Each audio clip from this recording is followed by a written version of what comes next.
So I saw this nozzle on Amazon, and it was on the Creality store, and basically they were with a pack of stock nozzles.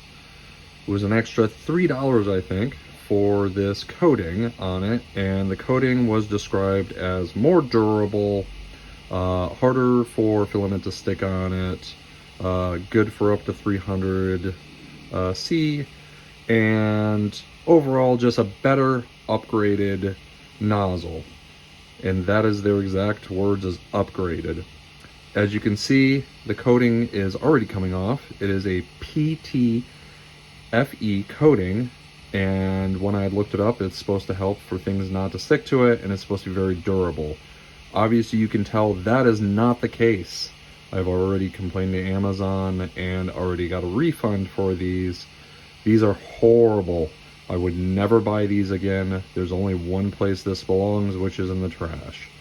Hopefully this saves you a little bit of time and money, because honestly the stock nozzle is much better than this.